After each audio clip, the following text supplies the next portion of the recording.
I'll give you a ring here.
In order, and will convene as a court of impeachment. And the chaplain, Dr. Barry Black, will lead the Senate in prayer.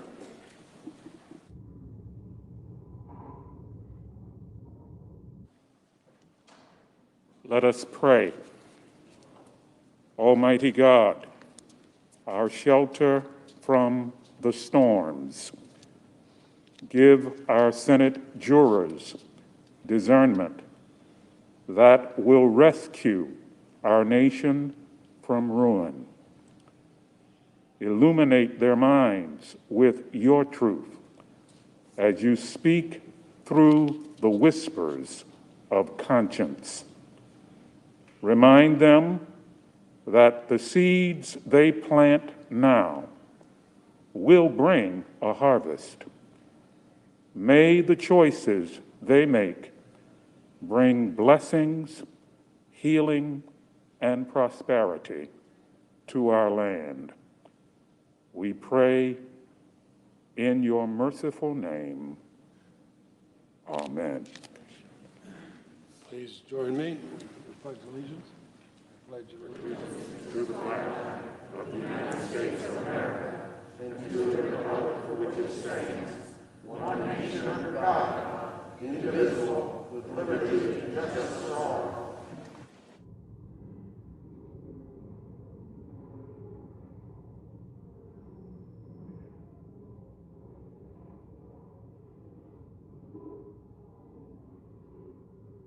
Well, please be seated, and if there's no objection, the journal proceedings of the trial are approved to date, and I'd ask the Sergeant-at-Arms to make the proclamation. Hear ye, hear ye, hear ye. All persons are commanded to keep silence on pain of imprisonment while the Senate of the United States is sitting for the trial of the article of impeachment exhibited by the House of Representatives against Donald John Trump, former President of the United States. Senate will be in order, and the majority leader is recognized. For the information of senators, it's my understanding the schedule today will be similar to yesterday's proceedings. We'll plan to take a short break every 2-3 hours, and we'll accommodate a 30-minute recess for dinner, assuming it is needed. Then, pursuant to the provisions of Senate Resolution 47, the managers for the House of Representatives have 8 hours remaining to make the presentation of their case. And the Senate will now hear you. And the presiding officer recognizes Mr. Manager Raskin to continue the presentation of the case for the House of Representatives. Mr. President, thank you. Distinguished senators, Representative DeGette of Colorado will now show how the insurrectionists themselves believed that they were following President Trump's marching orders.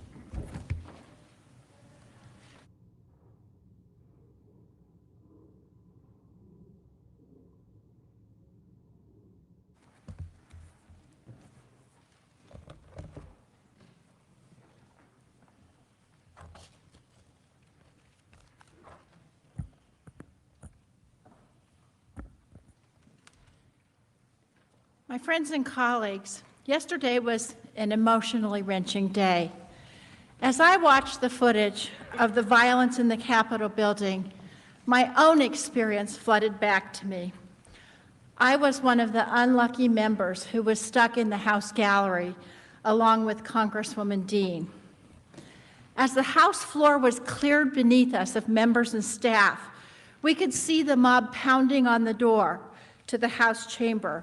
We could see the Capitol police officers inside the chamber pull their guns and point them at the intruders. Then we heard gunshots on the other side, and we flung ourselves down on the floor and removed our member pins. Then we heard pounding on the very flimsy gallery doors right up above us.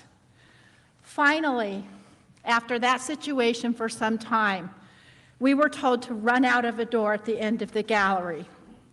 As we ran through a line of police towards a staircase, this is what I saw. The SWAT team pointing automatic weapons at marauders on the floor. Looking at these people makes you wonder, who sent them here? In the next few minutes, I want to step back from the horrors of the attack itself and look at January 6th from a totally different perspective, the perspective of the insurrectionists themselves. Their own statements before, during, and after the attack make clear the attack was done for Donald Trump, at his instructions, and to fulfill his wishes. Donald Trump had sent them there. They truly believed that the whole intrusion was at the president's orders, and we know that because they said so.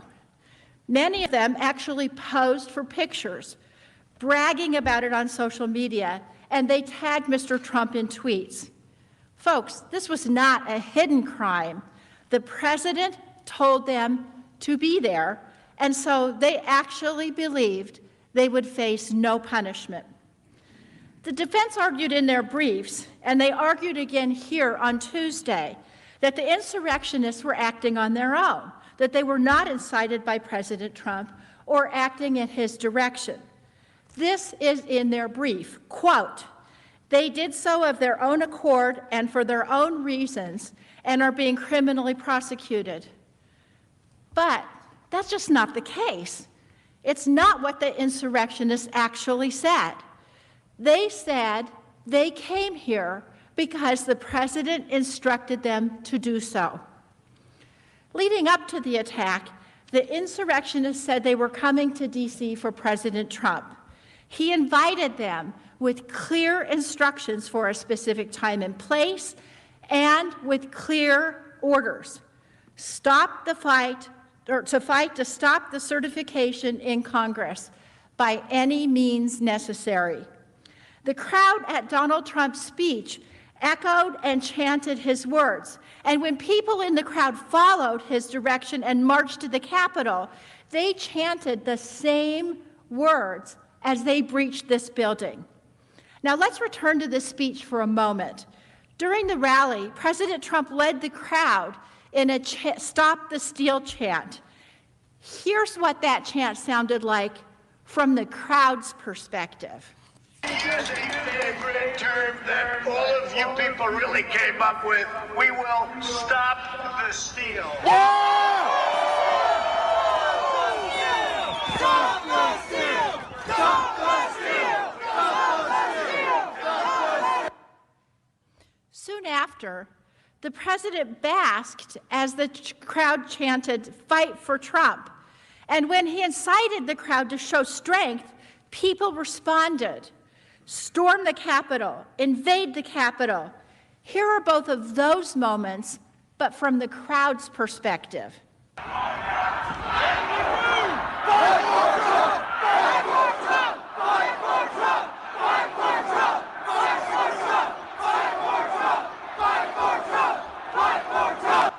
Thank you.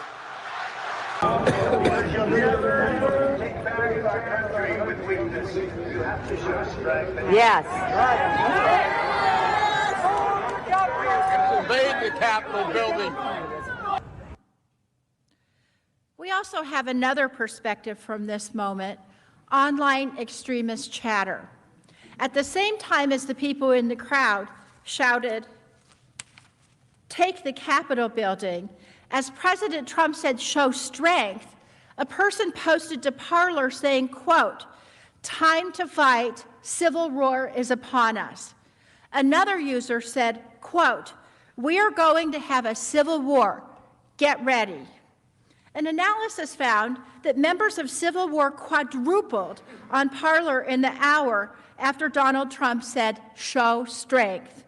When the insurrectionists got to the Capitol, they continued those rally cries. Insurrectionists holding Confederate flags and brandishing weapons cheered the president's very words.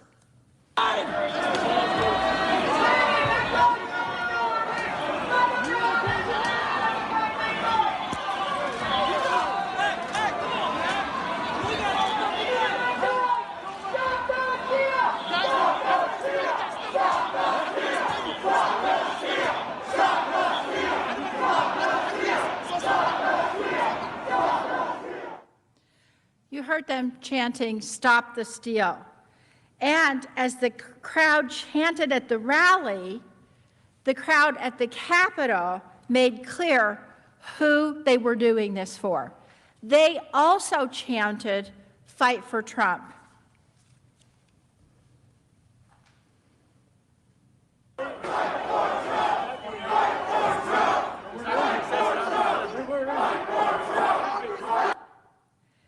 And it wasn't just that they were doing this for Mr. Trump, they were following his instructions. They said he had invited them, and in fact, as we heard, he had invited them. As one man explained on a live stream he taped from inside the Capitol, quote, "Our president wants us here. We wait and take orders from our president." Footage from inside the Capitol shows when the insurrectionists first got into the building and confronted police, the mob screamed at the officers that they were listening to President Trump. We're outnumbered. There's a fucking million of us out there, and we are listening to Trump. You're the boss.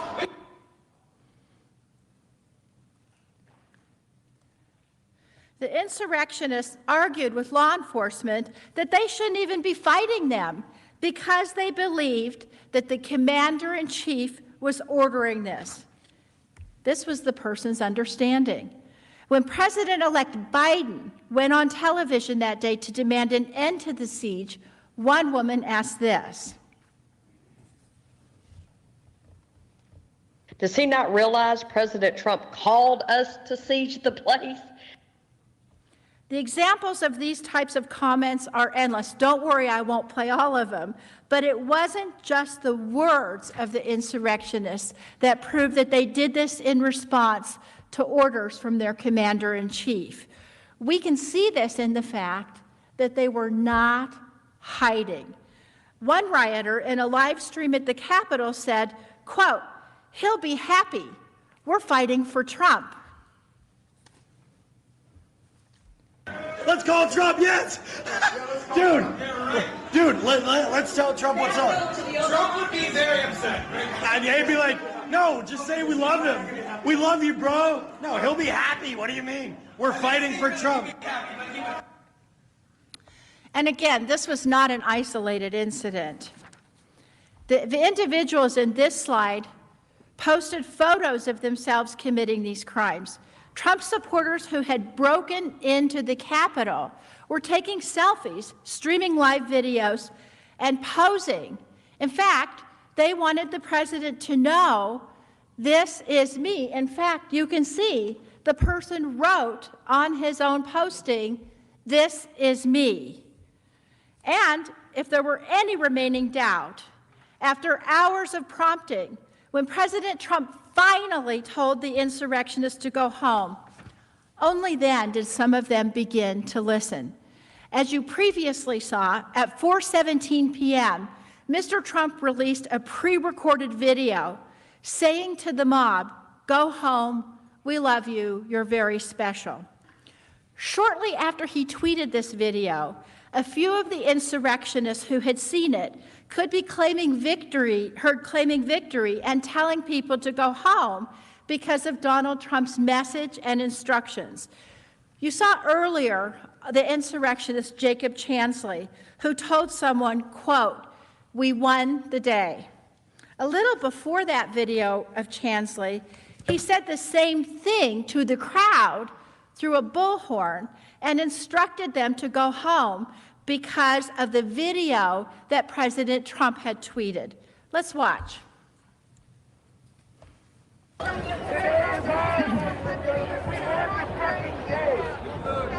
is ours. We won the day.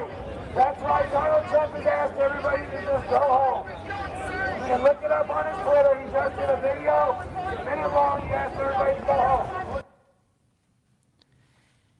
Even after the attack, the insurrectionists made clear to law enforcement that they were just following President Trump's orders. They didn't shy away from their crimes because they thought they were following orders from the commander-in-chief, and so they would not be punished. They were wrong. After the attack, there were dozens of arrests. These were federal offenses, including assaulting the police. When law enforcement interviewed the people who were at the Capitol on January 6th, they once again said it was because the president told them to be there. Robert Sanford was seen in this widely circulated video throwing a fire extinguisher that struck a Capitol police officer outside the building.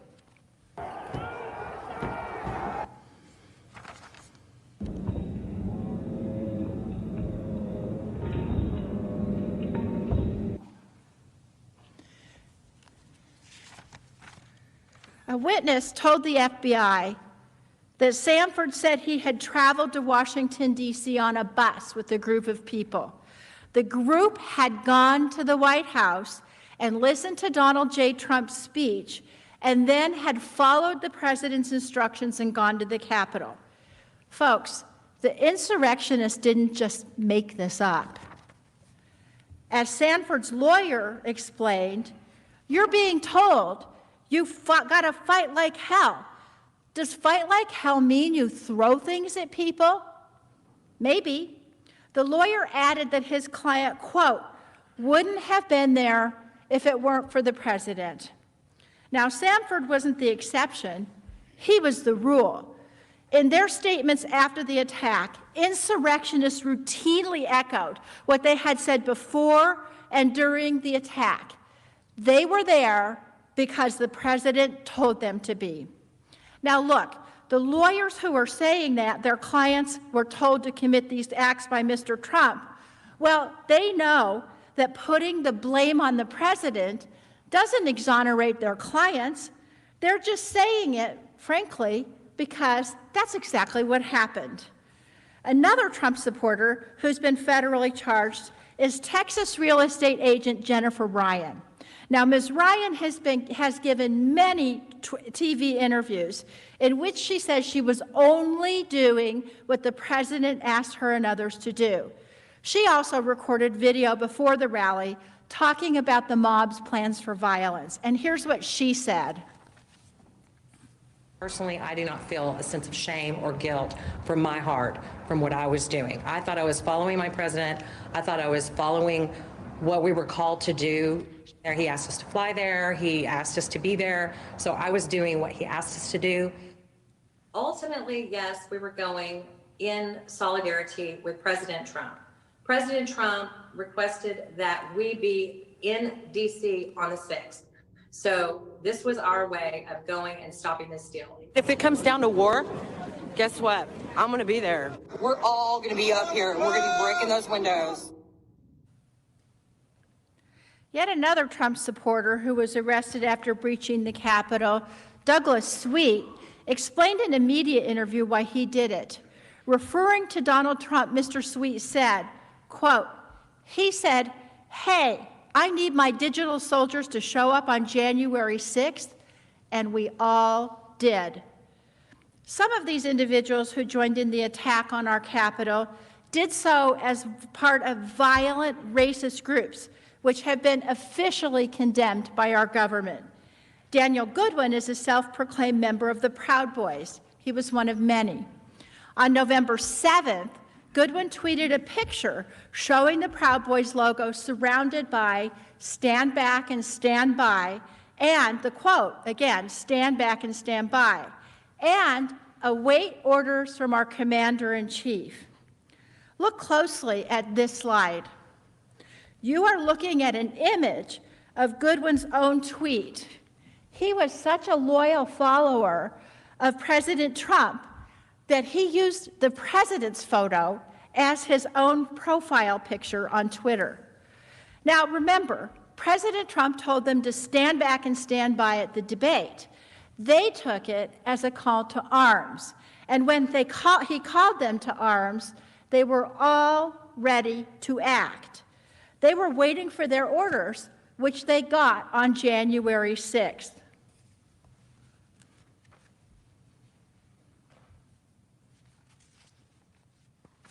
And Goodwin followed those orders. He stood ready as others broke into the windows at the Capitol and climbed inside. Here he is on another of the insurrectionists' live stream in one of the first floor hallways of the building. When it became clear that Donald Trump was not going to save these folks from prosecution, when it became clear that the Commander-in-Chief had given false commands that went against this country, some of his supporters even expressed regret, and they said they felt duped. Here's Jacob Chansley again, who we saw in a video claiming victory after the president told the rioters to go home. Earlier in the afternoon, as you'll recall, Chansley carried a spear as he breached the Capitol, entered the Senate through the gallery, and went right here onto the Senate floor. Chansley left a threatening note for Vice President Pence right there on the Senate dais. It read, quote, "It's only a matter of time. Justice is coming." On January 7th, Chansley spoke to the FBI, and he said that he came as part of a group effort with other patriots from Arizona at the request of the president that all patriots come to D.C. on January 6, 2021. On January 14th, Chansley's lawyer gave an interview to Chris Cuomo in which he said that Chansley was there, quote, "at the invitation of our president, who said he would walk down Pennsylvania Avenue with him." In fact, Chansley's lawyer now says that Chansley felt duped by the president, and he regrets what the president brought him to do. This man, who ran through our halls, who ran into this chamber, who sat right there on the dais, and who wrote a note for Vice President Pence that he was coming for him, he and those with him declared they would remove us from office if we went against Donald Trump. Now he's saying he would not have done any of that if Mr. Trump had told him not to. Chansley's not alone in his post-arrest confession that he was following the directions of Donald Trump. As more and more of these people have been charged, the confession and the regret simply cascades. More and more insurrectionists are admitting that they came at Trump's direction. When Riley June Williams, known for allegedly helping steal laptops from Speaker Pelosi's office, appeared in court on January 21st, her lawyer said to the judge, quote, "It is regrettable that Ms. Williams took the president's bait and went inside the Capitol." Troy Smocks, who was in the Capitol riot on January 6th, posted online that day, quote, President Trump told us to fight like hell. He also posted that the president, quote, said that our case was a matter of national security. Samuel Fisher was charged with disorderly conduct and illegally being in the Capitol on January 6th. That day, before the attack on this building, He wrote on his website, quote, Trump just needs to fire the bat signal, and quote, then the pain comes. The lawyer for Dominic Pizzola, a leader of the Proud Boys, who was the first person to break inside the Capitol, said that President Trump effectively told his client and others, quote, people of the country, come on down. Let people know what you think. Quote, logical thinking was, he invited us down. Pizzola's lawyer went on, these were people acting in a way they've never acted before. And it begs the question, who lit the fuse? End quote. On January 6th, we know who lit the fuse. Donald Trump told these insurrectionists to come to the Capitol and stop the steal. And they did come to the Capitol. And they tried to stop the certification. They came because he told them to. And they did stop our proceedings, but only temporarily, because he told them to. Have you noticed throughout this presentation the uncanny similarity over and over and over again of what all these people are saying? They said what Donald Trump said, and they echoed each other. Stand back and stand by. Stop the steal. Fight like hell. Trump sent us. We are listening to Trump. The riots that day left at least 7 people dead, more than 150 people injured, members, senators, and our staffs, all traumatized to this day. Damage and pain to our Capitol, damage and pain to Americans, damage to our police force, and damage to other nations who have always seen us as a bastion of democracy. All of these people who've been arrested and charged, they're being held accountable for their actions. Their leader, the man who incited them, must be held accountable as well. But, as I said earlier, you don't have to take my word for it that the insurrectionists acted at Donald Trump's direction. They said so. They were invited here. They were invited by the President of the United States. The Constitution, not your paycheck! We were invited here! We were invited! Hey, we were invited here! They swore an oath against you! They're leaving so you can take that. They're leaving so you can. We were invited by the President of the United States! Waiting on their brothers, man.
Okay.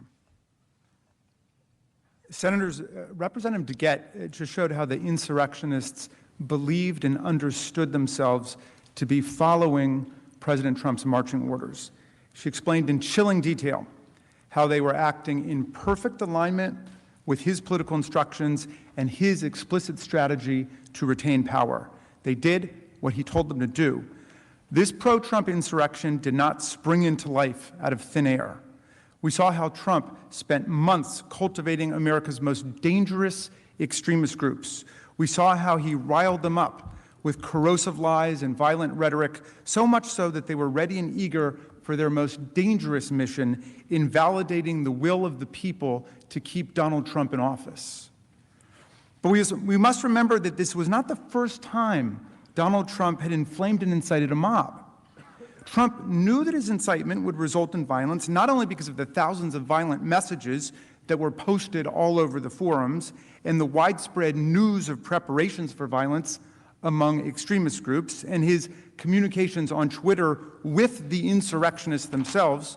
He knew it also because he'd seen many of the exact same groups he was mobilizing participate in extremist violence before. Moreover, he'd seen clearly how his own incitement to violence and praise after the violence took place galvanized, encouraged, and electrified these extremist followers. These tactics were road-tested. January 6th was a culmination of the president's actions, not an aberration from them. The insurrection was the most violent and dangerous episode so far in Donald Trump's continuing pattern and practice of inciting violence. But I emphasize so far. Earlier, Congresswoman Plaskett showed several episodes of Trump's incitement that took place during the presidential election. But his encouragement of violence against other public officials who he thought had crossed him long predates the 2020 campaign. The incitement of violence is always dangerous, but it's uniquely intolerable when done by the President of the United States of America. But that became the norm. On President Trump's watch, white supremacist and extremist groups have spread like wildfire across the land. His own Department of Homeland Security called homegrown terrorism the #1 threat facing Americans today. But no matter how many people inside and outside government begged him to condemn extreme elements promoting violence and indeed civil war in America and race war in America, he just wouldn't do it. And that's because he wanted to incite and provoke their violence for his own political gain and for his own strategic objectives. Ever since he became president, Trump revealed what he thought of political violence. For his side, he praised it and he encouraged it. Right now, I'm going to play for you just a few clips from over the years when the president's words successfully incited his supporters into assaulting his opponents.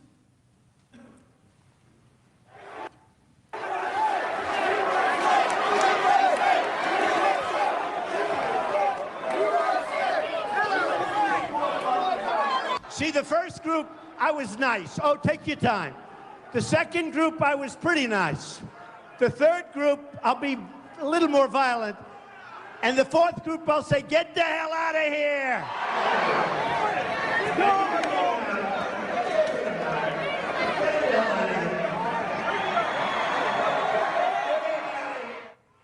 All right, yeah, get him the hell out of here, will you, please? Get him out of here. Throw him out. I got a little notice, in case you see, the security guys, we have wonderful security guys. They said, Mr. Trump, there may be somebody with tomatoes in the audience. So if you see somebody getting ready to throw a tomato, knock the crap out of them, would you? Seriously. Okay? Just knock the hell. I promise you, I will pay for the legal fees. I promise. Well, we've seen these clips and many, many more like them before. But think about the brutal power and effectiveness of his words with his followers. You heard him. Told his supporters to be a little more violent, and they responded to his command by literally dragging a protester across the floor at one of his campaign rallies. He cried, "Get him the hell out of here, throw him out." His supporters punched and kicked another protester as he was escorted from the hall. He told supporters to knock the hell out of people who opposed him and promised to pay the legal fees of the assailants. Time after time, he encouraged violence. His supporters listened, and they got the message. But it wasn't just Trump's encouragement of violence that conditioned his supporters to participate in this insurrection on January 6th. It was also his explicit sanctioning of the violence after it took place. Let's watch some of those incidents, beginning with Trump praising supporters who had assaulted a black protester.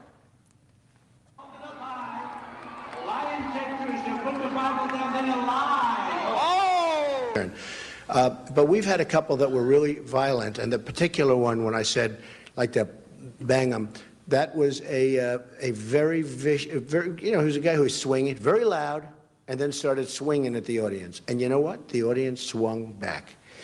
And I thought it was very, very appropriate. He was swinging, he was hitting people, and the audience hit back. And that's what we need a little bit more of. And we'll talk to you about that later. Yeah, but there's not going to be time. I'm just curious if you have Okay, the speak right with now. Shane, please. But you don't. Sick and tired of you guys. The last guy that came in here, you did the same thing. Get the hell out of here. Get the hell out of here. The last guy did the same thing. You were the guardian. Yes, and you just broke my glasses. The last guy did the same damn thing. You just body slammed me and broke my glasses. But Greg is smart. And by the way, never wrestle him. You understand that? Never. Any guy that can do a body slam, he's my kind.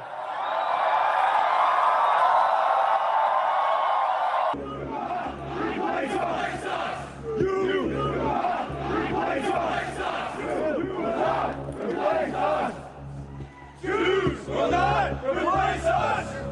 Jews will not replace us! Jews will not replace us!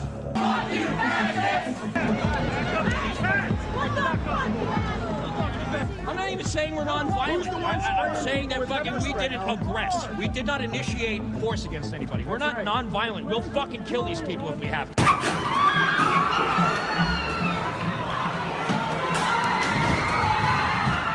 Well, I do think there's blame. Yes, I think there's blame on both sides. You look at both sides. I think there's blame on both sides. And you also had people that were very fine people on both sides. So just in case you didn't catch all of that, the president praised a Republican candidate who assaulted a journalist as my kind of guy. He said there were, quote, very fine people on both sides when the neo-Nazis, the Klansmen, and Proud Boys invaded the city, the great city of Charlottesville, and killed Heather Heyer. And he said that an attack on a black protester at one of his rallies was very, very appropriate. Does that sound familiar? Listen to how President Trump responded when asked about his own conduct on January the 6th. What is your personal responsibility? So if you read my speech, and many people have done it, it's been analyzed, and people thought that what I said was totally appropriate. So there the pattern is, staring us in the face. Very, very appropriate, he said after a man was assaulted at one of his rallies. Totally appropriate was how he characterized his incitement on January 6th, meaning that, of course, if given the chance, he would gladly do it again, because why would he not engage in totally appropriate conduct? An examination of his past statements makes it clear that when Donald Trump tells a crowd, as he did on January 6th, fight like hell, or you won't have a country anymore, he meant for them to fight like hell. On January 6th, that became clear to all of America. Now, let's consider the events, senators, that took place last year in Michigan, where President Trump demonstrated his willingness and his ability to incite violence against government officials who he thought were getting in his way. When responding to extremist plots in Michigan, Trump showed he knew how to use the power of a mob to advance his political objectives. Beginning in March, Trump leveled attacks on Michigan Governor Gretchen Whitmer for the coronavirus policies in her state. On March 17th, the day after Governor Whitmer pushed the federal government to better support the states on COVID-19, Trump criticized her handling of the pandemic, tweeting, "Failing Michigan governor must work harder and be much more proactive. We are pushing her to get the job done. I stand with Michigan." On March 27th, he added, "I love Michigan. One of the reasons we're doing such a great job for them during this horrible pandemic, yet your governor, Gretchen Whitmer, is way in over her head. She doesn't have a clue, likes blaming everyone for her own ineptitude. Hashtag MAGA." By April, Trump's rhetorical attacks and name-calling turned to calls for mass mobilization of his supporters. This was a sign of things to come. On April 17th, 2020, he tweeted, quote, "Liberate Michigan." Not even 2 weeks later, on April 30th, his supporters marched on the Michigan State Capitol in Lansing. They stormed the building. Trump's marching orders were followed by aggressive action on the ground. We have a right. Let us in. Let us in. Let us in. No more rainbows. No more. Heil Hitler. Heil Hitler. The winner. The winner. The winner. You policemen are all cowards. You betrayed us. The police have betrayed the people. Lock her up! Lock her up! Lock her up! Lock her up! Lock her up! As the video shows, these militant protesters showed up ready to take a violent stand. They came armed and tightly packed themselves into the building with no regard, of course, for social distancing. This Trump-inspired mob may indeed look familiar to you. Confederate battle flags, MAGA hats, weapons, camo army gear, just like the insurrectionists who showed up and invaded this chamber on January 6th. The siege of the Michigan State House was effectively a state-level dress rehearsal for the siege of the U.S. Capitol that Trump incited on January 6th. It was a preview of the coming insurrection. President Trump's response to these two events was strikingly similar.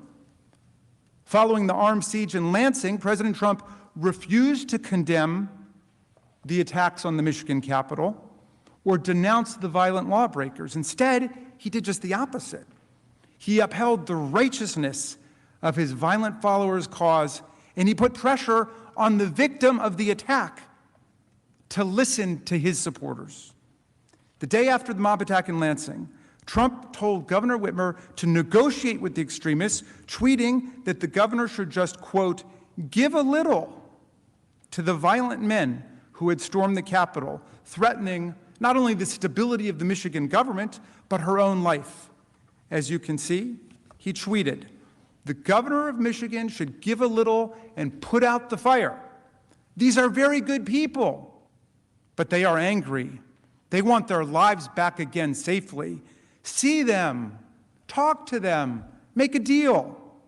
The president says heavily armed extremists carrying Confederate battle flags and pushing past police to overtake the Michigan State House chamber are very good people and just negotiate with them. It's clear he doesn't think that they're at fault in any way at all. But April 30th wasn't the only time Trump supporters stormed the Michigan Capitol. Emboldened by his praise and his encouragement and support, they escalated again. Governor Whitmer refused to capitulate to the president's demand to negotiate with them. 2 weeks later, on May 14th, Trump's mob again stormed the state capitol.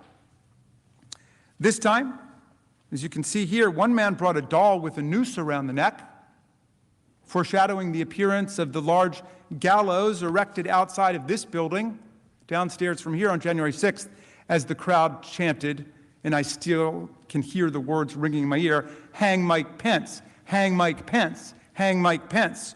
Over the coming months, even after a crowd threatening Governor Whitmer stormed the Capitol, Trump continued to assail her in public. At a rally in Michigan on September 10th, Trump whipped up the crowd against Governor Whitmer, saying, quote, "She doesn't have a clue about reopening her own state's economy." The crowd cheered. Then, on October 8th, the precise consequences of the president's incitement to violence were revealed to the whole world. Look at this. 13 men were arrested by the FBI for plotting to storm the Michigan State Capitol building, launch a civil war, kidnap Governor Whitmer, transport her to Wisconsin, and then try and execute her. This was an assassination conspiracy, a kidnapping conspiracy. Look at the language that they used. In the charging document, the FBI reported that one of the conspirators said he needed, quote, 200 men to storm the Capitol building and take political hostages, including the governor.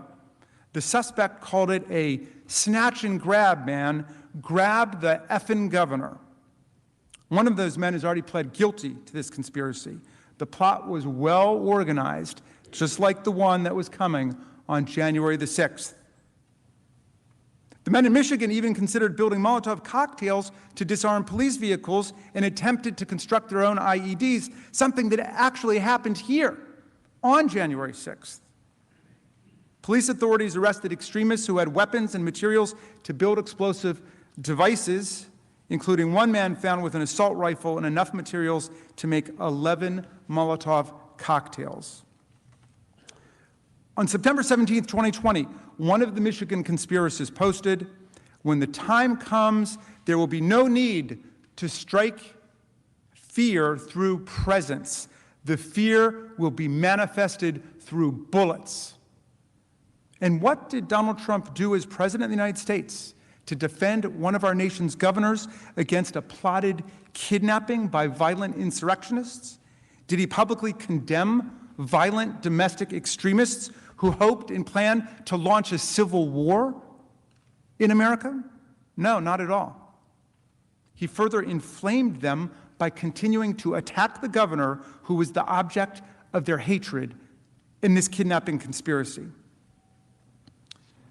The very night this conspiracy became public and that Governor Whitmer learned that there were 13 men who were planning to kidnap and likely kill her, Trump did not condemn the violence. He did not criticize the extremists. He didn't even check on Governor Whitmer's safety. He chose to vilify Governor Whitmer again, and then amazingly took credit for foiling the plot against her, demanding her gratitude. And then he quickly, of course, changed the subject to Antifa. He tweeted, "Governor Whitmer has done a terrible job." He demanded that she thank him for the law enforcement operation that had foiled the kidnapping conspiracy that had been encouraged by his rhetoric. On October 17th, a little over a week after these people were arrested for preparing to kidnap Gretchen Whitmer, Trump riled up a boisterous crowd in Muskegon with more slashing personal attacks on Whitmer, driving the crowd to chant, "Lock her up, lock her up." He had now seen that some of his followers were prepared to engage in criminal violence with orchestrated attacks, deadly weapons, and willing bodies to storm a state capitol building and to attack his perceived political enemies. And so as the crowd chanted, "Lock her up," he pivoted to his next goal. He told them they couldn't trust the governor to administer fair elections in Michigan. He used a crowd that he knew would readily engage in violence to prepare his followers for his next and, of course, his paramount political objective, claiming the election was stolen and inciting insurrectionary action. And he did it again on October 27th during a pre-election rally speech in Lansing, Michigan, where the Capitol had been stormed. Trump openly joked with the crowd about critics saying his words had provoked the violent plot against Governor Whitmer. Check it out. It's telling. We got to get her going. I don't think she likes me too much.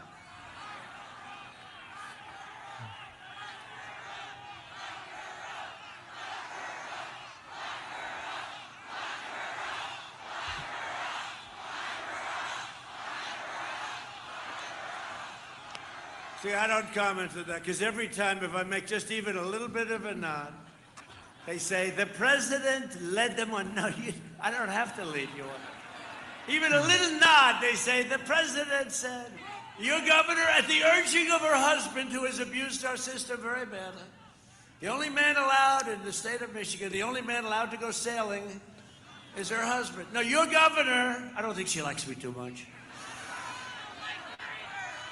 Hey, I'm the one, it was our people that helped her out with her problem. I mean, we'll have to see if it's a problem, right? People are entitled to say maybe it was a problem, maybe it wasn't. It was our people, my people, our people, that helped her out.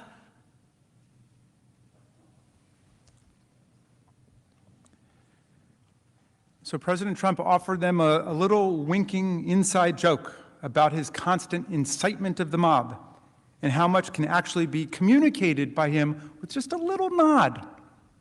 Just a little nod. He presided over another pounding, rhythmic rendition of his trademark chant, lock her up, lock her up. Then, referring to the FBI's foiling of the kidnapping conspiracy, which was deadly serious, he said that he helped her out with the problem. Maybe it was a problem, maybe it wasn't. We'll have to see. Maybe it was a problem, maybe it wasn't. The President of the United States of America. He could not bring himself to publicly oppose a kidnapping and potential assassination conspiracy plot against a sitting governor of one of our 50 states? Trump knew exactly what he was doing in inciting the January 6th mob. Exactly. He had just seen how easily his words and actions inspired violence in Michigan. He sent a clear message to his supporters. He encouraged planning and conspiracies to take over Capitol buildings and threaten public officials who refused to bow down to his political will. Is there any chance Donald Trump was surprised by the results of his own incitement? Let's do what Tom Paine told us to do. Use our common sense. The sense we have in common as citizens. If we don't draw the line here, what's next? What makes you think the nightmare with Donald Trump and his lawmaking and violent mobs is over? If we let him get away with it, and then it comes to your state capitol, or it comes back here again, what are we going to say? These prior acts of incitement cast a harsh light on Trump's obvious intent, his unavoidable knowledge of the consequences of his incitement, the unavoidable knowledge of the consequences of his incitement, and the clear foreseeability of the violent harm that he unleashed on our people and our republic. January 6th was not some unexpected radical break from his normal law-abiding and peaceful disposition. This was his state of mind. This was his essential MO. He knew that, egged on by his tweets, his lies, and his promise of a wild time in Washington to guarantee his grip on power, his most extreme followers would show up bright and early, ready to attack, ready to engage in violence, ready to fight like hell for their hero, just like they'd answered his call in Michigan.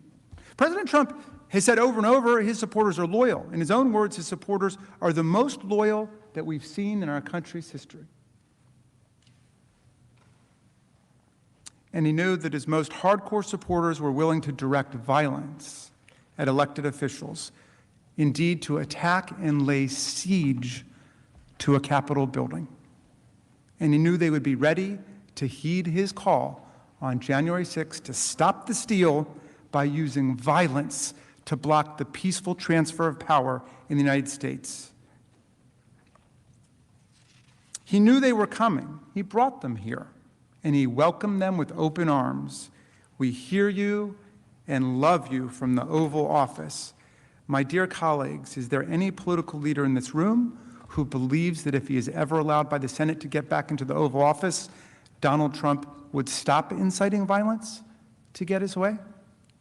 Would you bet the lives of more police officers on that? Would you bet the safety of your family on that?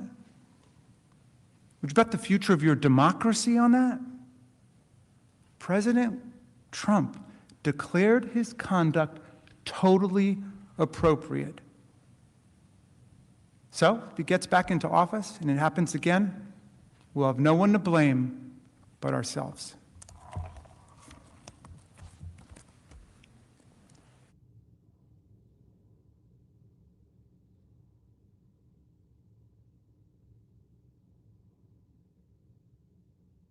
Mr. Liu will return now to tell you about President Trump's total lack of remorse after the insurrection.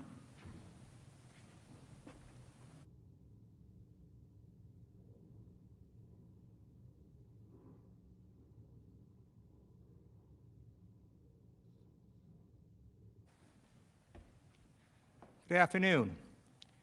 My colleagues walked you through President Trump's actions leading up to January 6th and then the horrific events on January 6th. And we saw both during the attack as well as in the days after the attack that this was a president who showed no remorse and took no accountability. In fact, quite the opposite. As Representative Raskin showed you, President Trump claimed that his actions were, quote, totally appropriate. The assertion that everyone thought Donald Trump's actions were totally appropriate, including people in this room, is of course untrue. It is also dangerous. And that's why members of Congress and U.S. senators, former and current administration officials, state and local officials, all unequivocally confirmed what we witnessed with our own eyes, that Donald Trump's conduct was wrong, it was destructive, dishonorable, and un-American. President Trump's lack of remorse and refusal to take accountability during the attack shows his state of mind. It shows that he intended the events of January 6th to happen, and when it did, he delighted in it. President Trump's lack of remorse and refusal to take accountability after the attack poses its own unique and continuing danger. It sends the message that it is acceptable to incite a violent insurrection to overthrow the will of the people, and that a president of the United States can do that and get away with it. That is why we have to hold President Trump accountable, to send the message that it is never patriotic to incite a violent attack against our nation's capital, and that future presidents will know that they cannot follow in Donald Trump's footsteps and get away with it. So let's start with the day of the attack. On Insurrection Day, January 6th, President Trump did not once condemn the attack, not even once. Even when he finally asked the violent extremists to go home, which was 3 hours after the attack began, he sends this video, and he ends it with, "You're very special. We love you." That was his message to people who perpetrated this violent, gruesome attack. We love you. And then 2 hours later, he tweets, "Remember this day forever." This is not a man who showed remorse. But it's worse than that. After that tweet, it took him another full day to even condemn the attack itself. The very next day, President Trump was eerily silent. And then at 7:01 p.m., he releases a pre-recorded video. And there, President Trump, for the first time, nearly 30 hours after the attack began, acknowledges and condemns the violence and mayhem that occurred. He said the demonstrators defiled the seed of American democracy. He said that these demonstrators didn't represent this country, and if they broke the law, they would pay. But even in that video, he says more lies. He says in that very same video that he immediately deployed the National Guard. That, again, is not true. The National Guard was not deployed until over 2 hours after the attack began at around 3 p.m. Because of this late deployment, the National Guard did not arrive until after 5 p.m. And when the Guard was deployed, the Pentagon had released a statement that showed the list of people, and you saw that list, of folks that were consulted before deploying the National Guard. Several people were on that list, including the Vice President. President Trump was not on that list. And you know, as a veteran, I find it deeply dishonorable that our Commander-in-Chief did not protect us. And then later, he tries to take credit for something he failed to do. Shameful. Also in that video, you should note what it did not say. Absent from that entire video was any actual acceptance of responsibility for his actions. Absent from that video was a call to his most fervent supporters to never do this again. And here was his final message in that so-called condemnation of attack video. Here's what he actually said. And to all of my wonderful supporters, I know you are disappointed, but I also want you to know that our incredible journey is only just beginning.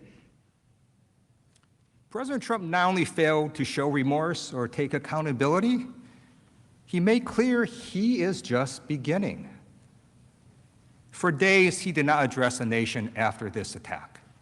We needed our Commander-in-Chief to lead, to unite a grieving country, to comfort us.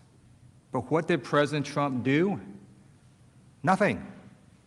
Silence. We're all aware that a violent mob murdered a police officer. It took President Trump 3 days before he lowered the flag of the United States of America. 3 days.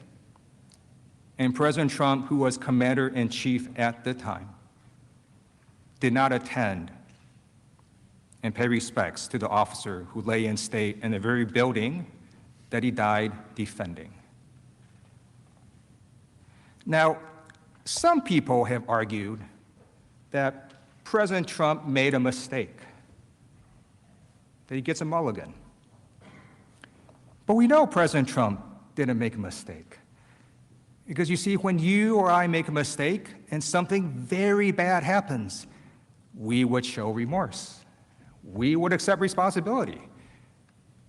President Trump didn't do any of that. Why not? Because he intended what happened on January 6th. And how do we know that? He told us. On January 12th, as President Trump was boarding Air Force One to head to Texas, and you saw this video before, and I'm going to show it again, he was asked by a reporter, quote, "What is your role in what happened at the Capitol? What is your personal responsibility?" And this was his response. Analyzed my speech and my words and my final paragraph, my final sentence, and everybody to the T thought it was totally appropriate. On January 12th, President Trump had seen the violent attack on the Capitol. He knew the people that died. And his message to all of us was that his conduct was totally appropriate. I'm a former prosecutor, and we're trained to recognize lack of remorse. But it doesn't take a prosecutor to understand that President Trump was not showing remorse. He was showing defiance. He was telling us that he would do this again, that he could do this again, that he and future presidents can run for national election, lose the election, inflame the supporters for months, and then incite an insurrection, and that would be totally appropriate. 1 week after the attack, on January 13th, President Trump, in response to continuing bipartisan criticism, releases another video. Here's part of what he said. "I want to be very clear. I unequivocally condemn the violence that we saw last week. Violence and vandalism have absolutely no place in our country and no place in our movement." President Trump, of course, had to make that statement. He needed to unequivocally condemn the attack. But he also needed to mean those words. You saw Donald Trump tweet endless attacks, sometimes 108 tweets in a day, and in public speeches and across rallies, repeating words of fight and stop the steal and never surrender. You know what it looks like when President Trump wants to convey a message. Forcefully, loudly, and repeatedly, he does that. This video sent after a week of the attack was not that. And we know this because in this video, he again does not show remorse, does not take responsibility. He again does not acknowledge his role in the insurrection. He does not say in that video, for example, everything I said in the months prior went too far. And he does not say the one sentence that matters. He does not say the one sentence that would stop future political violence. The election was not stolen. He still hasn't said that sentence. That is why National Guard troops in full body armor still patrol outside. Reports from the White House also confirm that President Trump believed he was, quote, forced by the bipartisan fear after the insurrection to acknowledge the new administration. We know he did not stand behind his belated condemnation because those around him confirmed it. And behind closed doors, sources confirmed that President Trump still refused to directly acknowledge his election loss to Joe Biden and refused to even attend the peaceful transition of power, the first president in modern history. President Trump even reportedly, while watching the impeachment vote, quote, focused his ire on the Republicans who voted for his impeachment, peppering aides with questions about what he could do to exact revenge. President Trump has made clear that if he is not held accountable, he will not be accountable. He will not stop. Now, President Trump would have his base in the world believe that his conduct was totally appropriate. It is important to impeach that falsehood, to make clear to his supporters and everyone watching that what Donald Trump did was not acceptable. In fact, quite the opposite. People in his own party, state officials, former officials, current officials, members of Congress, have all unambiguously and passionately said that what Donald Trump did was, quote, disgraceful, shameful, and they've called his behavior existential and wrong.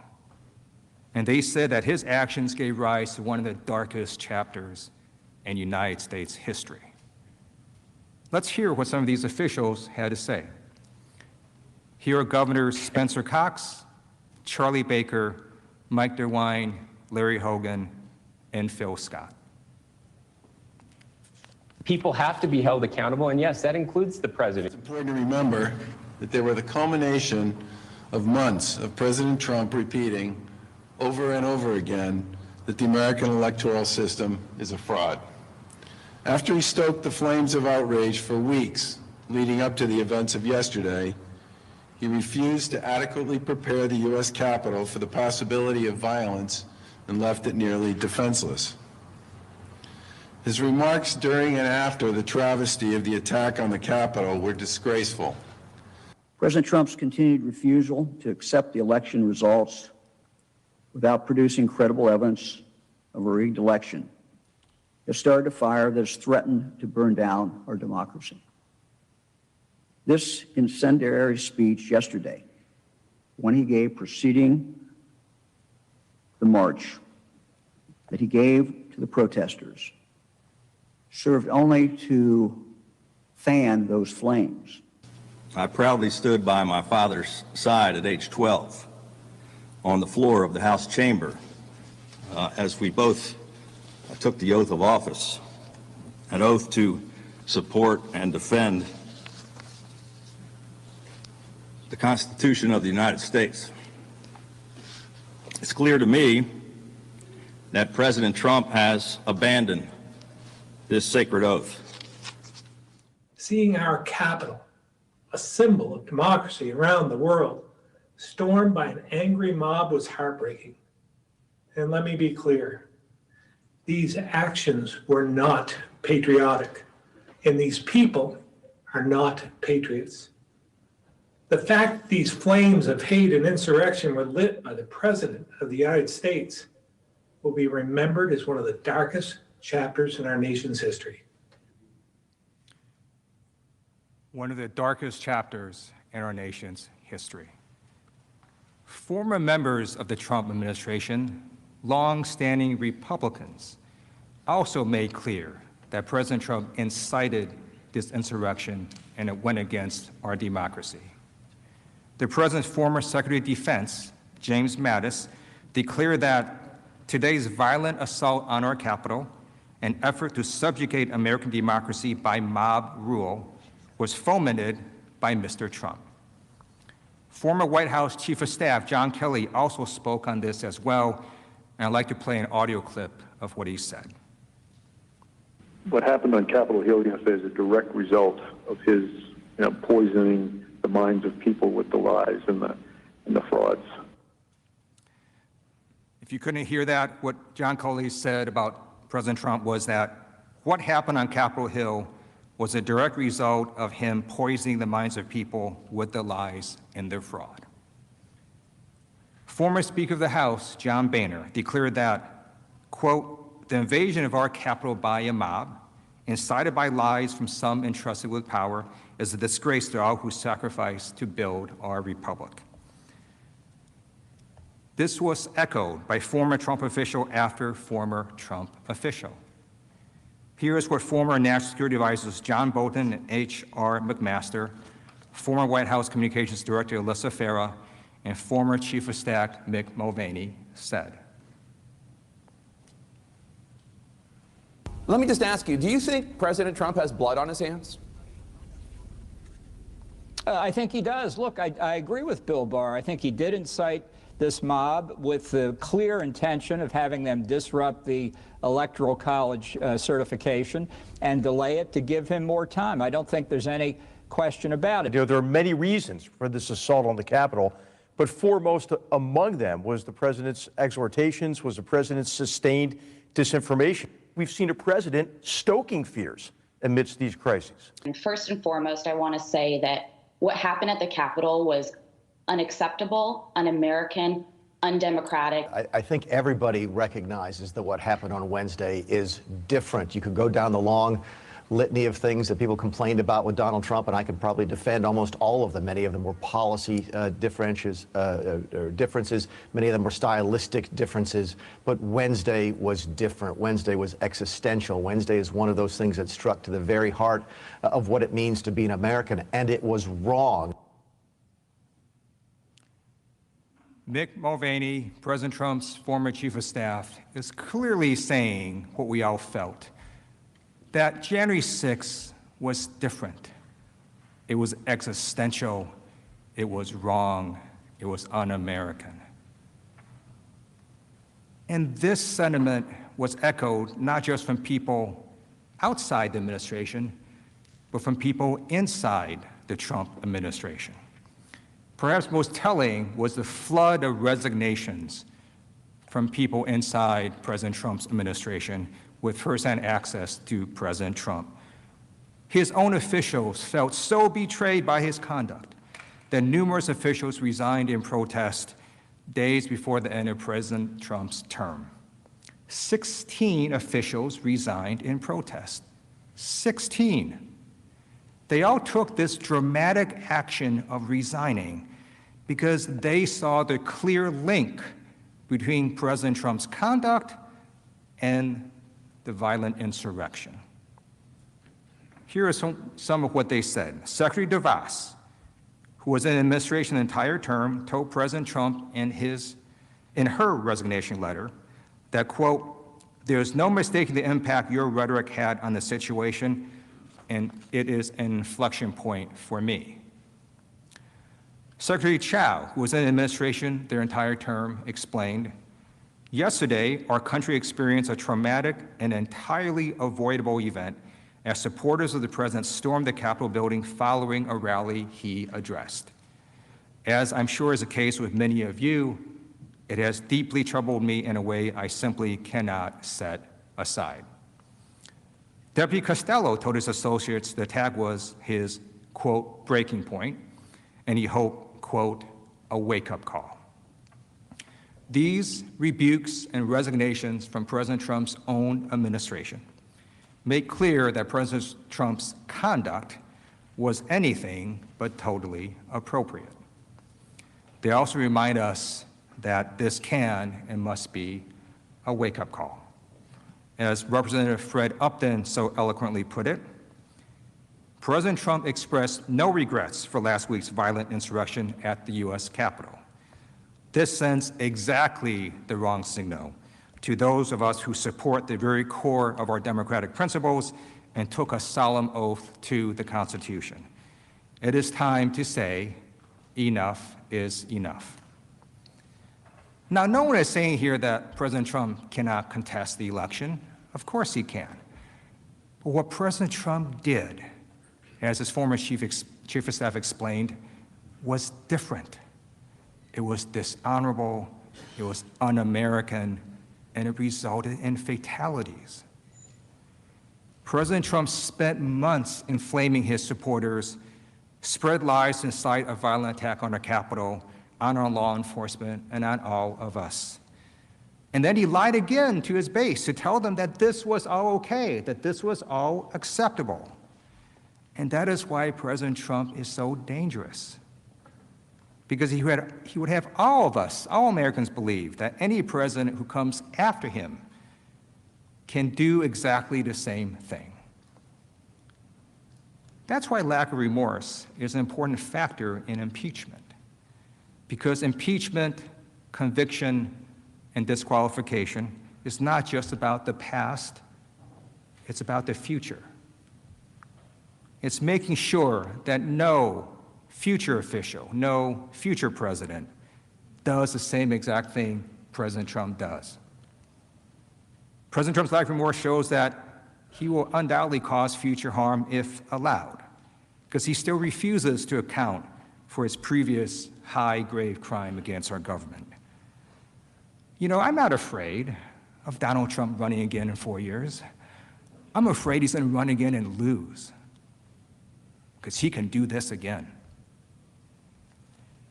We're in an unusual situation, because despite President Trump's claim that everyone thinks what he did was fine, so many have come out and spoken so strongly and passionately about what happened here. I'd like to highlight a statement by Representative Anthony Gonzalez. He said, "The Vice President and both chambers of Congress had their lives put in grave danger as a result of the President's actions and the events leading up to and on January 6th. During the attack itself, the President abandoned his post while many members asked for help, thus further endangering all present. These are fundamental threats not just to people's lives, but to the very foundation of our republic." And now I'd like to show what members of Congress said leading up to the most bipartisan impeachment vote in U.S. history.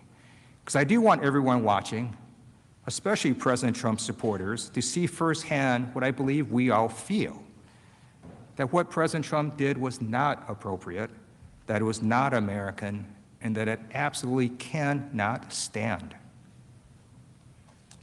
What he has done and what he has caused here is something that we've never seen before in our history.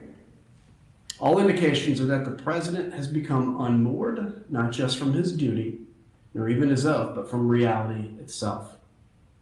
The president's role in this insurrection is undeniable, both on social media ahead of January 6th and in his speech that day. He deliberately promoted baseless theories, creating a combustible environment of misinformation and division. To allow the President of the United States to incite this attack without consequences is a direct threat to the future of this democracy.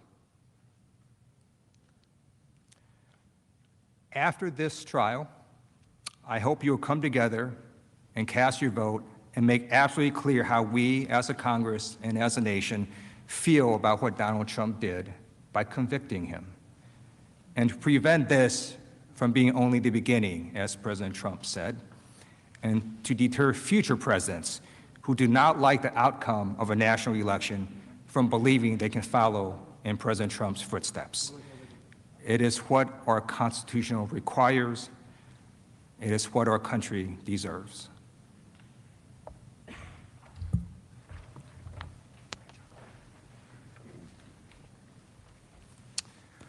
Representative DeGette will now return to show how extremists were emboldened by the insurrection and plan to attack the inauguration.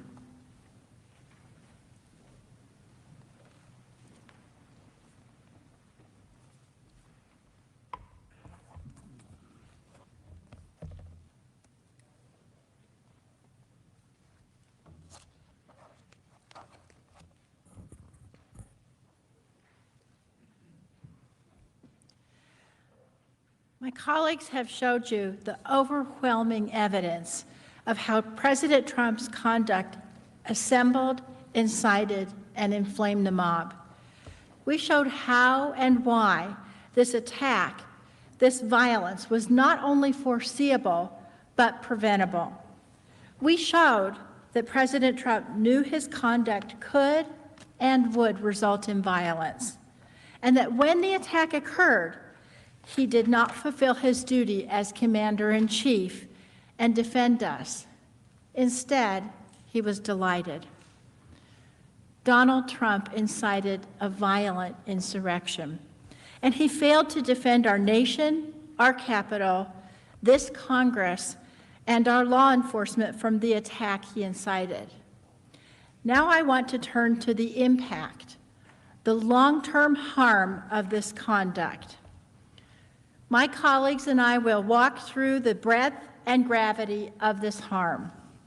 I'd like to start with the effect President Trump's conduct had on our domestic security. We saw firsthand how Donald Trump's conduct emboldened and escalated domestic violence extremists. These folks are known in the law enforcement community as DVEs.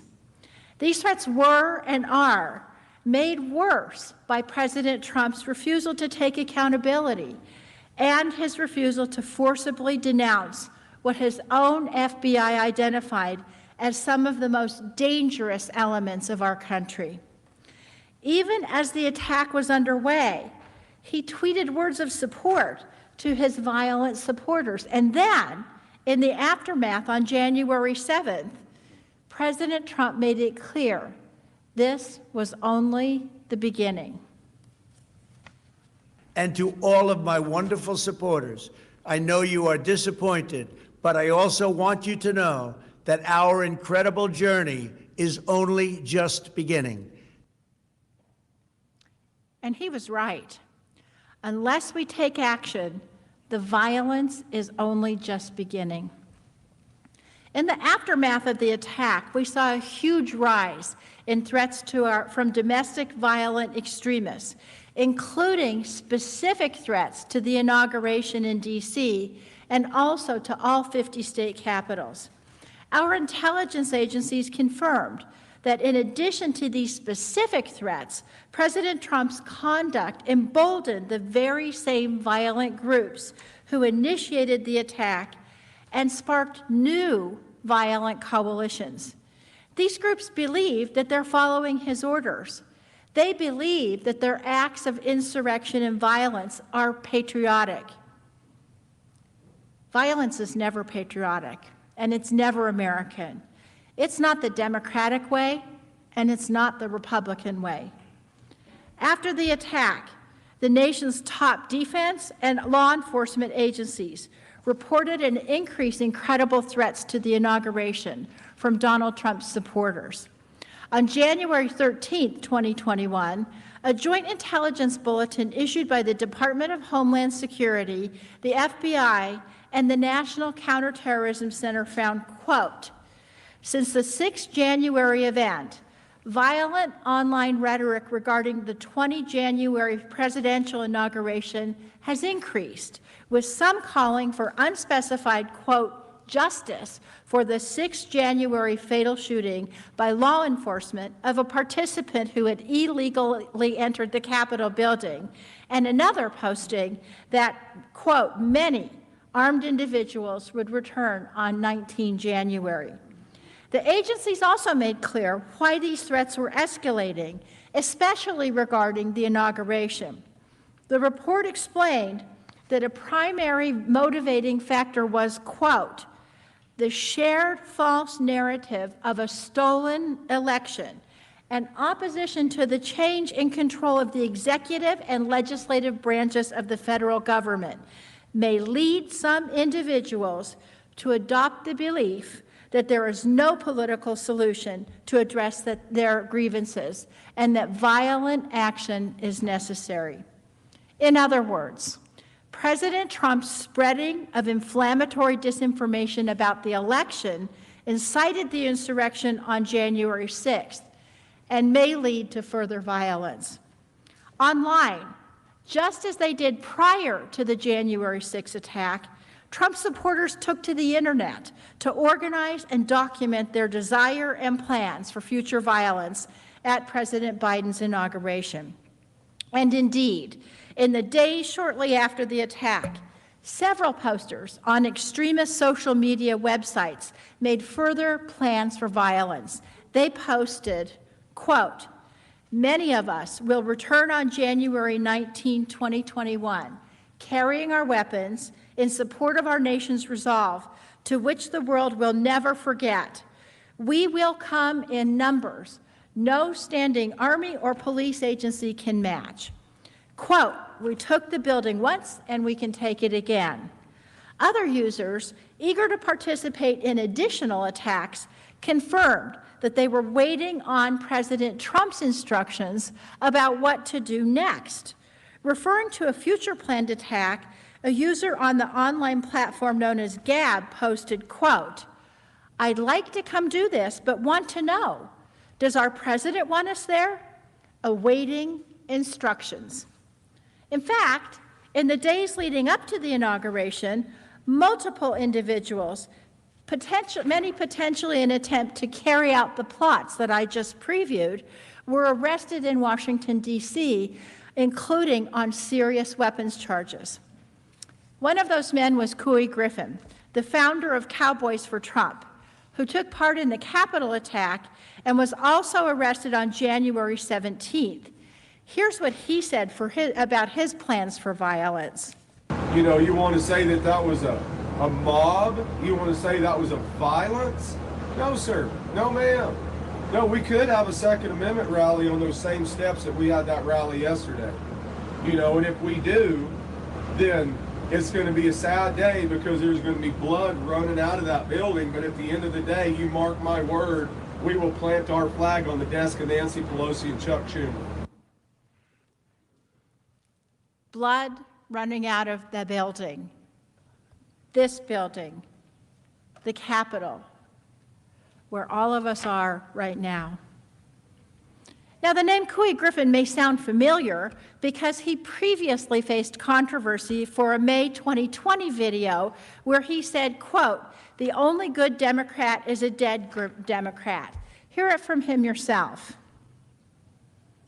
Where I've come to the conclusion that the only good Democrat is a dead Democrat. Now, when he said this, President Trump actually retweeted Griffin and thanked him for that sentiment. When Donald Trump retweeted this, he was no stranger to Griffin. In fact, in March 2019, over a year earlier, Griffin and Trump had spoken on the phone for nearly 30 minutes.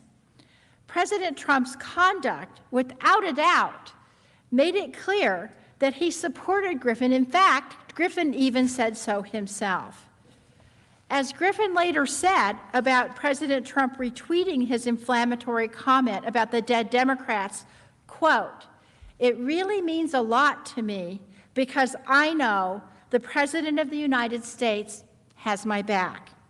Remember, This is a man who was here on January 6th, who was arrested after threatening to come back here to make blood come running out of this building. Threats like Griffin's have triggered a deployment of forces, the likes of which we have never seen. There were approximately 25,000 National Guard troops brought in from around the country to protect D.C. leading up to and on Inauguration Day. As you know, many of those troops are still here. Take a look at that.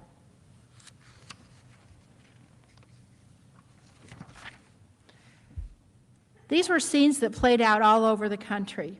5 days following the siege on the Capitol, on January 11, 2021, the FBI warned that, quote, armed protests are being planned at all 50 state capitals from 16 January through at least 20 January, and at the U.S. Capitol from 17 January through 20 January. As a result, at least 21 states activated their National Guards in preparation for potential attacks. President Trump's incitement has reverberated around the country, prompting massive law enforcement mobilization in several state capitals, including Washington, Illinois, Michigan, and Georgia. Look at these photos. This is what Donald Trump has done to America. This massive deployment of law enforcement has cost the taxpayers dearly. The National Guard deployment to D.C. alone is expected to cost at least $480 million. The bills are already also racking up in the states: North Carolina, South Carolina, Pennsylvania, Utah, and Wisconsin have each spent about $500,000 to safeguard their capitals in the run-up to the inauguration. Ohio spent $1.2 million over the same two-week period. And remember, this is at a time when state budgets are already suffering under the weight of the pandemic. Our brave service members showed up. Thanks to their dedication and their vigilance, the inauguration and the days leading up to it mercifully proceeded without incident. In fact, after news broke of law enforcement's preparedness for further attacks, leaders of the Proud Boys, the Three Percenters militia, the organizers of the Million MAGA March, they all now told their followers to avoid protests up to or leading up to the inauguration for fear that law enforcement would crush them and arrest rioters who showed up. Thank God there wasn't an insurrection sequel here on January 20th. But look at the price we've paid, the price that we're still paying. It's not just dollars and cents. This Capitol has become a fortress, as state capitals have all across the country. Our constituents no longer have access to the elected representatives. Every Democrat and Republican, including people who came here on January 6th peacefully, is paying the price. And it's not just a loss of access. It's a dimming of their freedom. It's a dimming of all of our freedom. We must uphold our oaths, as the tens of thousands of law enforcement officers have done in the wake of January 6th. Because if we do not, President Trump's mob stands ready for more attacks. Now, this should be no surprise. Having a commander-in-chief who incites violence has given life to the existing violent groups he spent years cultivating and has inspired new coalitions among extremist groups who actually view January as a success. According to the FBI, President Trump's assemblage of his mob was particularly dangerous because, quote, in-person engagement between DVEs of differing ideological goals during the Capitol breach likely served to foster connections which may increase DVE's willingness, capability, and motivation to attack and undermine a government they view as illegitimate. In other words, they all got to talking to each other. This bulletin by our own Intelligence Committee was also confirmed by concrete evidence. Rioters celebrated their roles in the January 6th attack on social media. They boasted about their success in breaching the Capitol and forcing members of Congress and the Vice President to evacuate. Take, for example, right-wing provocateur Nick Fuentes. The day before the Capitol insurrection, Fuentes said this on his internet show. What can you and I do to a state legislator besides kill him? Although we should not do that. I'm not advising that, but I mean, what else can you do, right? Fuentes was at the Capitol on January 6th and praised the insurrection on a live stream as glorious and awe-inspiring. He later said, quote, "We forced a joint session of Congress and the Vice President to evacuate because Trump supporters were banging down and then successfully burst through the doors." Fuentes was not the only provocateur to revel in the violence. According to Mike Dunn, a member of the Boogaloo Boys, an anti-government movement whose adherents helped to lead multiple groups in storming the Capitol, the Boogaloo Boys will be, quote, "working overtime to capitalize on the January 6th riots and hope it will lead to more action." They said, quote, "just know there's more to come."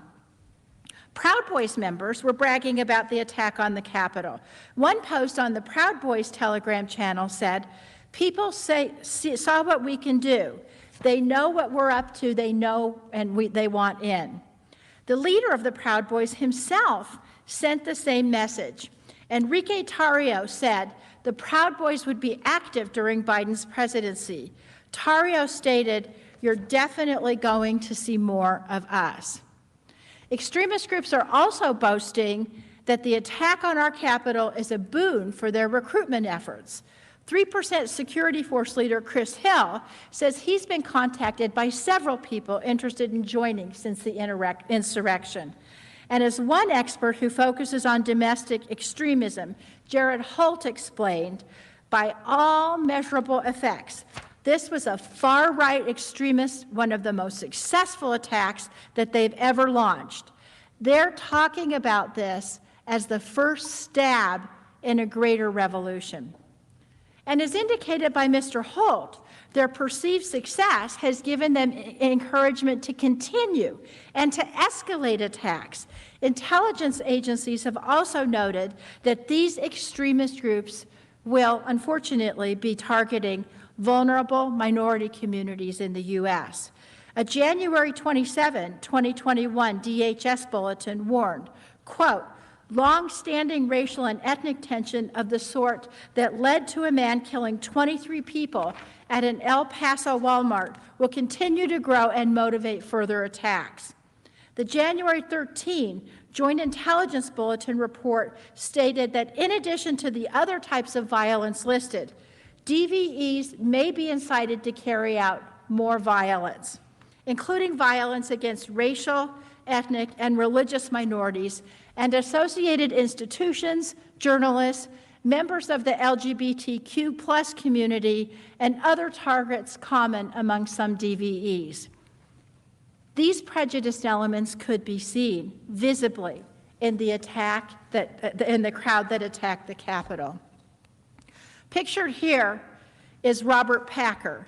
Robert Packer is an avowed white supremacist and Holocaust denier who proudly wore that sweatshirt which states, quote, "Camp Auschwitz."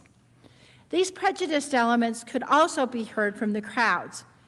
As you've heard, the insurrectionists that attacked the Capitol on January 6th hurled racial slurs, including at black police officers. One officer described the trauma he experienced when the rioters seized the Capitol. He said, quote, "I'm a black officer. There was a lot of racism that day. I was called racial slurs, and in the moment, I didn't process this as traumatic.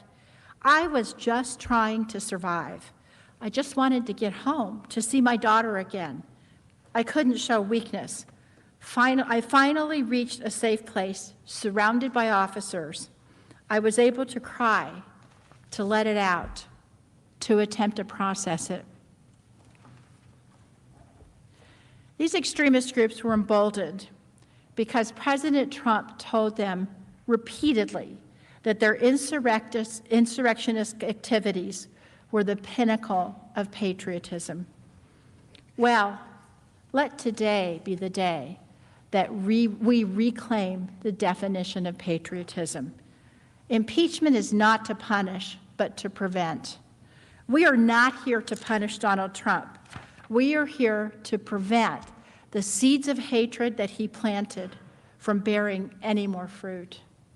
As my colleague showed, this was not the first time that President Trump inspired violence, but it must be the last time that he's given a platform to do so. This must be our wake-up call. We must condemn it because the threat is not over. President Trump refused to condemn this type of violence. Instead, over and over again, he's encouraged it. Our response must be different this time. We simply cannot sweep this under the rug. We must take a united stand, all of us, that this is not American. Think back to August 2017, when a young woman was murdered during a white supremacist rally in Charlottesville, West Virginia. Her name was Heather Heyer. Her mother's name is Susan Breaux. Ms. Breaux has been a steadfast advocate for her daughter's memory. In a 2018 interview, she expressed concern that people had rushed too quickly to reconciliation without accountability.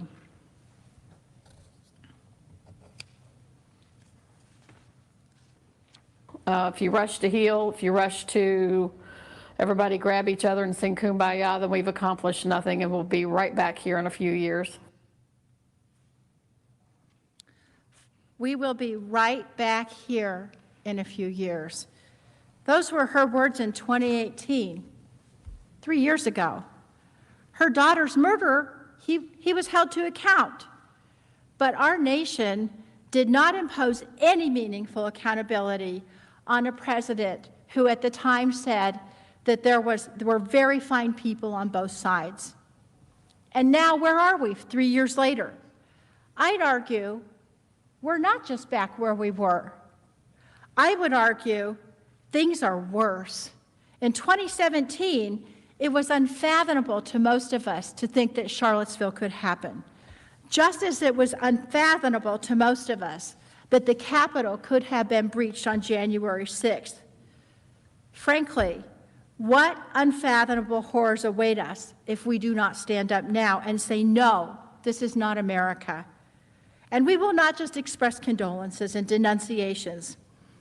We won't just close the book and try to move on. We will act to make sure this never happens again.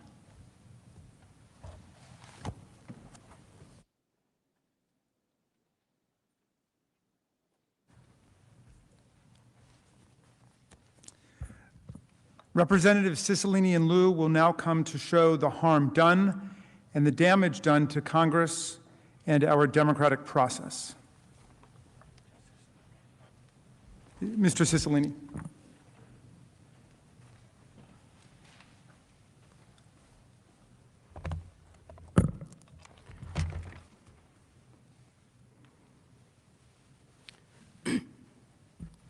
Mr. President, distinguished senators, you just heard from my colleague, Manager DeGette, how the conduct of Donald Trump dramatically increased the threats to our security and emboldened violent domestic extremists. I'd like to now turn to the harm that was caused here, inside these walls, as a result of the conduct on January 6th. The harm to us, to Congress, to those who serve our country, and to the constitutional processes as the Trump mob tried to stop the election certification process. The attack on January 6th was one of the bloodiest intrusions in the Capitol since the British invaded in the War of 1812 and burned it to the ground.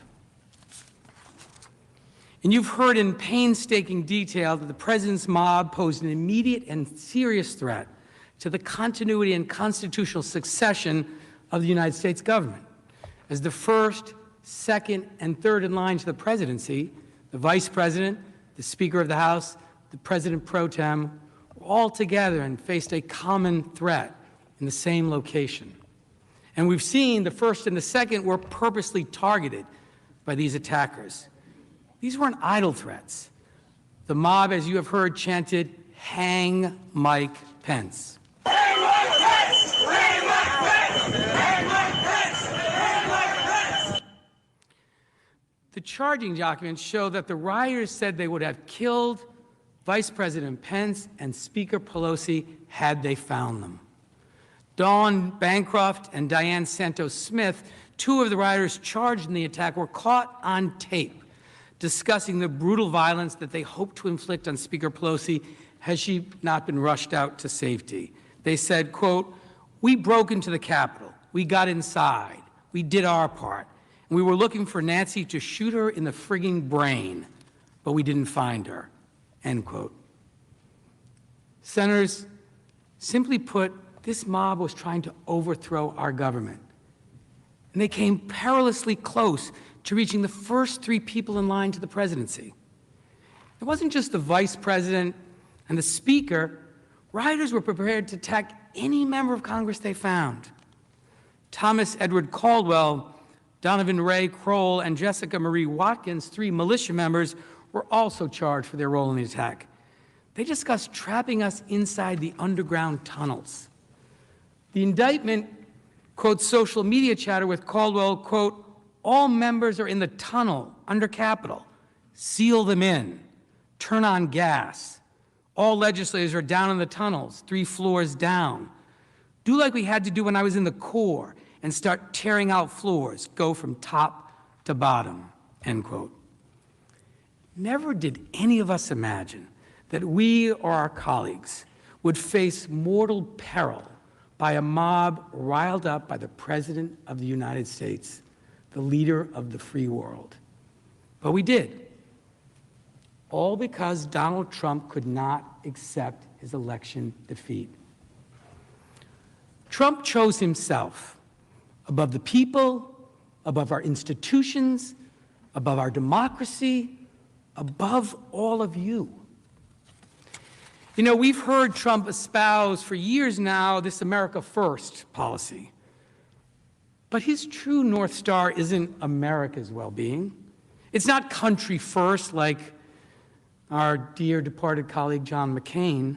No, his directive is Trump first, no matter the cost, no matter the threat to our democracy. But each and every one of us in this room must agree on one thing.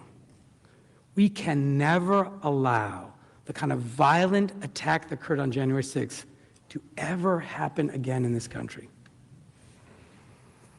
In the immediate aftermath, we heard really disturbing accounts from many members of Congress about what they experienced that day. Here are some of those reactions. Following the attack, Representative Dusty Johnson expressed concerns that we had gotten to the point where so many of us had sown the seeds of anger and division.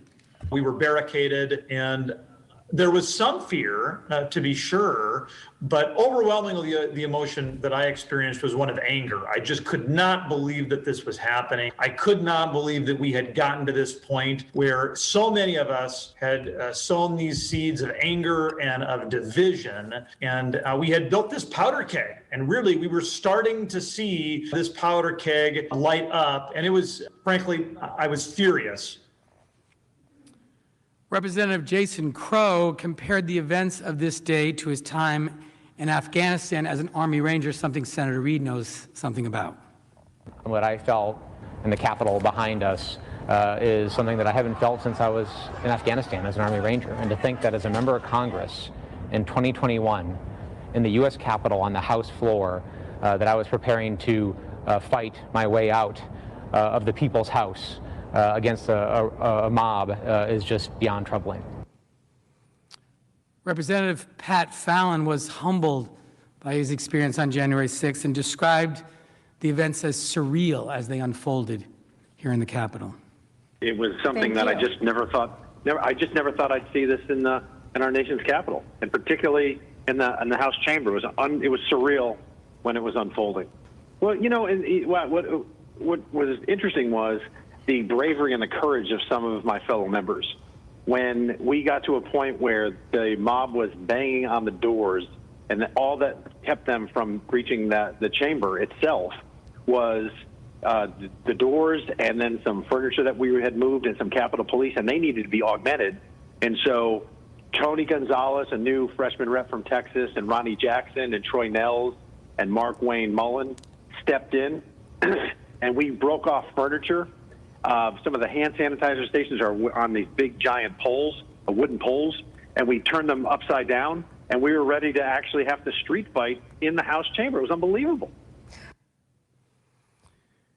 Many members that day wondered if they would ever see their families again. As the rioters breached the Capitol and they were outnumbered and trapped inside, they were calling loved ones to say goodbye. Representative Dan Kildee was one of them. Listen to how he described the impact of the riot on him. I was laying on the floor, trying to, protect myself behind this little wall, and we all took our pins off because we, were certain that if this mob were to come in, that would not be a good thing for them to quickly, easily be able to identify us as members of Congress. And I called my wife, and it wasn't until I heard her voice that I thought, wow, this is like one of those calls you hear about. While most coverage is focused on the extreme danger posed to members and the Capitol Police who were targets of this attack, there were lots of other people in the Capitol working on January 6th as well. From personal aides to floor employees, cleaning staff, food service workers. We can't forget all the people that were in harm's way that day. These employees experienced trauma, some coward hiding in places just feet away from where this rabid crowd had assembled. Many were just kids, 20-somethings, who came here to work because they believed in their country and they believed in working to make it better. Others were dedicated food and service workers, all who work incredibly hard to make sure that we can come here and do our jobs. These workers are the lifeblood of the legislative branch. They deserved better. You've already heard from Speaker Pelosi's staff, the staff that was hiding under the conference table, cowering in the dark, making sure that the attackers couldn't hear them. But I'd like to share with you what some other staffers went through. Listen as two staffers recall what they experienced that day. But then we were seeing on Twitter, on our phones, and then and hearing from some of the police officers on the floor that the building had been breached. Building breached, those were two words I had never heard. That was particularly stressful, being in a room close to where things are happening and not really knowing what was happening, and seeing it come in live, and getting texts from people, are you okay? And truthfully, I didn't know what was happening. I heard shots fired, shots fired, shots fired, show me your hands, show me your hands. Then I did not know if they were right outside, if they were lots of people with weapons, if there were one shooter, if they had, I didn't know what it looked like. I just knew that there were shots fired outside of the House chamber. According to reports, one Republican Senate staffer whose office was not far from the floor, quote, took a steel rod and barricaded his door as the rioters banged on his door trying to break in. The New York Times also reported that a senior black staffer was under lockdown for 6 hours during the insurrection, was so disturbed about these events that she quit her job. Another staffer who was on the floor of the House that day described that what happened on January 6th still echoes in his mind. Listen to him describe the moments just before this indelible image. I heard glass break, and I could see the the window panes on the house main door start to pop. And I figured that, obviously I knew they were at the door, and they figured out a way to break the glass. And the last thing I remember before I walked off the floor was several of the police officers had drawn their guns and had their guns trained on the door. Clearly that was, I didn't think there was anything else I could do, and I didn't want to be there for whatever was about to occur. So I got to the top of the stairs. The stairway was pretty packed, and right about that point, I don't know whether it was a police officer or somebody else, said, "They're right behind us, run." For me, the thing that I keep thinking about, and again, there isn't a day that hasn't gone by since January 6th that at some point in the day I haven't kind of gone back and picked at some little thing, but the sound of those window panes popping, I won't forget that sound. I won't forget that sound. How long will the sound of window panes breaking haunt this staffer? And he isn't alone. There are countless people who are still living with the trauma of what happened that day. This includes, by the way, another group of people who were with us in the Capitol on that day, and that's the press. They were in danger, particularly after years of being derided by President Trump as fake news. Kristen Wilson, a reporter for CNN, recently tweeted about her experience. She said, "I have 14 people on my team. We were scattered everywhere. 2 of them were on crutches and couldn't have run if they had to. They had to anyway. 1 was trapped in the House chamber and had to crawl out to hide. 4 of us barricaded ourselves in a room off the Senate chamber. Every bang on the door of them trying to come through, I can still hear in my head." The janitorial and custodial staff of the Capitol, the people who day after day tend to our home away from home, were also traumatized. But we don't talk about them and the harm they suffered often enough. One janitorial worker recounted how he was so scared that he had to hide in a closet during the attack. He said, quote, "I was all by myself. I didn't know what was going on," end quote. Another employee, a mother of 3, said, "The insurrection shattered all my sense of security at work." And an employee of the Capitol said, quote, "I hope nothing else happens, because these people were talking about killing us, killing federal employees, killing police." Another employee was afraid to work on Inauguration Day, said, quote, "I honestly fear for my life. I've got 2 children at home," end quote. For many of the black and brown staff, the trauma was made worse by the many painful symbols of hate that were on full display that day. Insurrectionists waved Confederate flags and hurled the most disgusting racial slurs at dedicated Capitol workers. Then after all of that, these same workers, many of them people of color, were forced to clean up the mess left by mobs of white nationalists. One member of the janitorial staff reflected how terrible he felt when he had to clean up feces that had been smeared on the wall, blood of a rioter who had died, and broken glass and other objects strewn all over the floor. He said, "I felt bad. I felt degraded." Let's also not forget that this violent attack happened in the middle of a global pandemic.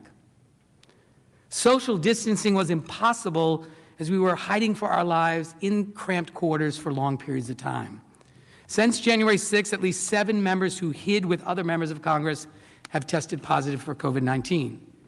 At least 38 Capitol Police officers have either tested positive or been exposed, and nearly 200 National Guard troops who were deployed to our nation's capital to provide all of us protection have tested positive. The Capitol Police and the National Guard came here to keep us safe, to serve, and they put their lives in danger. They deserved better than this. We all did. That brings me to the next harm. Now, all of us in this room made it out alive, but not everyone was so lucky. 3 law enforcement officers tragically lost their lives as a result of the riot on January 6th. These officers, Capitol Police Officer Brian Sicknick, Capitol Police Officer Howard Liebengood, and Metropolitan Police Officer Jeffrey Smith, all honorably served to protect and defend. My colleague, Mr. Swalwell, told you about Officer Sicknick. He was a 42-year-old military veteran who dedicated his entire life to public service. On January 6th, he fought a mob of rioters as they streamed into the Capitol and ultimately lost his life protecting us. Officer Liebengood was a 15-year veteran of the Capitol Police. His father served as Sergeant-at-Arms here in the Senate, and Officer Liebengood followed his extraordinary example of public service. Officer Smith served for 12 years with the Metropolitan Police Department. He heeded the call of duty on January 6th by coming to stand with the Capitol Police to help secure our democracy. Earlier, my colleague, Manager Swalwell, showed you terrible videos of the police being physically abused and injured. You remember what happened to Officer Fanone and Officer Hodges of the MPD, but there were scores of other officers whose names we don't know who were also brutalized that day. Injuries to the U.S. Capitol Police and the Metropolitan Police Department include concussions, irritated lungs, serious injuries caused by repeated blows from bats, poles, and clubs. Capitol Police officers also sustained injuries that will be with them for the rest of their lives. One officer lost the tip of a right index finger. In a statement issued on January 7th, the chairman of the Capitol Police Officers Union said, and I quote, "I have officers who were not issued helmets prior to the attack, who have sustained brain injuries. One officer has 2 cracked ribs and 2 smashed spinal discs. One officer is going to lose his eye, and another was stabbed with a metal fence stake," end quote. In total, at least 81 members of Capitol Police and 65 members of the Metropolitan Police Department were injured during the attack on January 6th. Former Capitol Police Chief Sun described the insurrection as violent, unlike anything he'd seen in his 30-year career in law enforcement. D.C. Police Chief Robert J. Conti III, who had spoken with an officer who had been beaten and injured with a stun gun, said, quote, "I've talked to officers who have done 2 tours in Iraq who said this was scarier to them than their time in combat," end quote. Of course, the physical violence is not the only thing that will have a lasting effect on our brave sworn officers. Trump's mob verbally denigrated their patriotism, questioned their loyalty, and yelled racial slurs. They called them traitors, Nazis, un-American for protecting us. For example, in the next clip, a rioter wearing a hunting jacket accosts a police officer. Are you an American? Act like something like you don't know. You don't know what the fuck you're doing. You guys got no idea what the fuck you're doing. Now, once again, we're America. Now, one idea. Don't touch me, bro. Get the fuck out of here. Don't touch me, motherfucker. Easy, man. Take it easy. No, they work for us. Fuck them. Listen to how the Trump mob talked to these officers. You heard that with your own ears. Fuck you!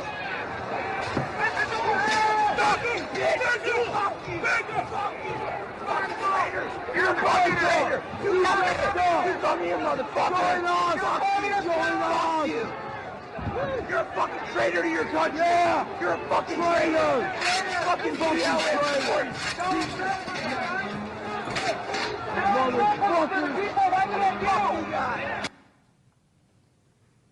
Effing traitor.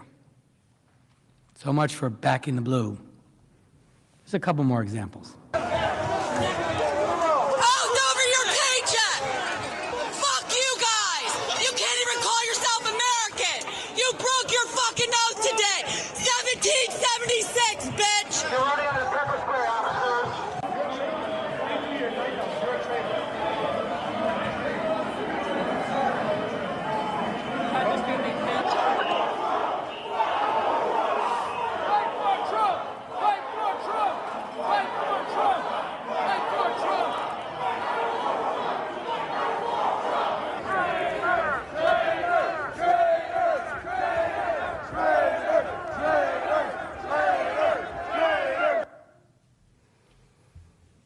They called law enforcement officers traitors. You have to wonder, who are these rioters sworn to? To whom do they believe the police owe their loyalty? To the people? To the Constitution? To our democracy? Or to Donald Trump? Even those who were not outwardly injured, the mental toll has been significant.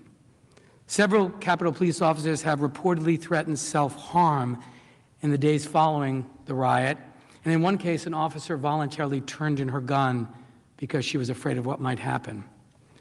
Black police officers were also met with racist vitriol. You heard lead manager Raskin reference a black police officer who, weary from racialized violence that he had experienced that day, saying, "Tears just started streaming down my face. I said, what the F, man? Is this America?" Is this America, lead manager Raskin asked. Is this America? What is your answer to that question? Is this okay? If not, what are we going to do about it? These people matter. These people who risk their lives for us. So I ask you respectfully to consider them, the police officers, the staff of this building, when you cast your vote. These people are in deep pain because they showed up here to serve the American people, to serve their government, to serve all of us. And I ask each of you, when you cast your vote, to remember them and honor them and act in service of them as they deserve. I also want to recognize that 4 individuals, 4 insurrectionists, who also lost their lives during the attack. These people were led here by the words and actions of an individual who made them believe that they were patriots. The loss of human life is, of course, the most consequential. But that was not the only damage wrought that day. The Trump mob also damaged this building. They defiled some of the most sacred places. Statuary Hall, the Rotunda, where some of America's greatest champions, presidents, Supreme Court justices, civil rights heroes, and other defenders are honored after their death. Trump's violent mob had little respect for this place. This video shows the wreckage left in the Senate parliamentarian's office by the insurrectionists.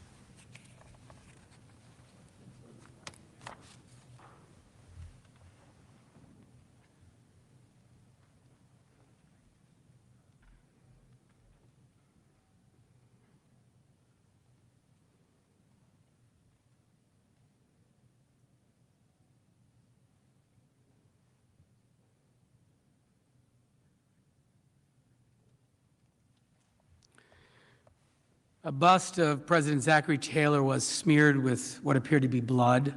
An empty picture frame, presumably robbed of its contents, was found on the floor. And videos of the insurrection captured one man stealing a framed photo, another one tearing a scroll from the wall and ripping it up and throwing those pieces on the floor. A sign paying tribute to John Lewis was also shamefully destroyed, and only a broken piece of the memorial was found on the ground next to a trash can. The photo of Mr. Lewis was gone. The damage done to this building is a stain on all of us and on the dignity of our democracy. The attack we saw had a purpose: stop the certification, stop our democratic process. Fortunately, they did not prevail. Newspapers across America on January 21st, the day after the inauguration, proclaimed democracy has prevailed. President Biden said that in his inauguration speech. The headline was in so many places because the world's oldest constitutional democracy and the principles underlying it had been attacked and challenged. This wasn't just an attack on the Capitol building and the dedicated people inside. It was an attack on what we were elected to preserve: our democracy. This attack on our elections, on the peaceful transfer of power from one president to the next, didn't even happen during the Civil War. But it did just happen because of the cold, calculated, and conspiratorial acts of our former President, Donald J. Trump. We showed you that the insurrectionists were deliberate, that they came looking for Vice President Pence and Speaker Pelosi, ready to kill. When President Trump incited a lawless mob to attack our process, he was attacking our democracy. He was trying to become king and rule over us against the will of the people and the valid results of the election. For the first time ever in our history, a sitting president actively instigated his supporters to violently disrupt the process that provides for the peaceful transfer of power from one president to the next. Think about that for a moment. What if President Trump had been successful? What if he had succeeded in overturning the will of the people in our constitutional processes? Who among us is willing to risk that outcome by letting Trump's constitutional crimes go unanswered? The founders included impeachment in our Constitution not as a punishment, but to prevent. We have to prevent every president, today, tomorrow, or any time in the future, from believing that this conduct is acceptable. Today, we have to stand up for our democracy and ensure we remain a country governed by the people, for the people, by telling Donald Trump and people all across this country and all across the world that his crimes will not and cannot stand.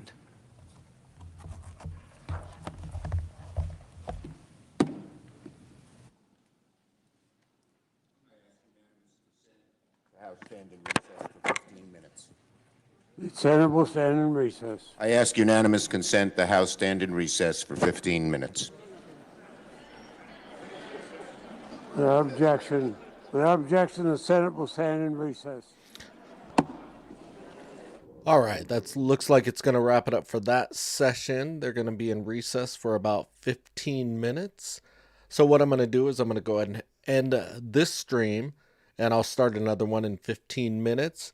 And just a real quick update. It looks like the Democrats were bringing up a lot of the stuff from the past. For example, Charlottesville and what's happened in Michigan, and saying that President Trump was cultivating this insurrection all the way back to 2016-17 when Charlottesville was happening.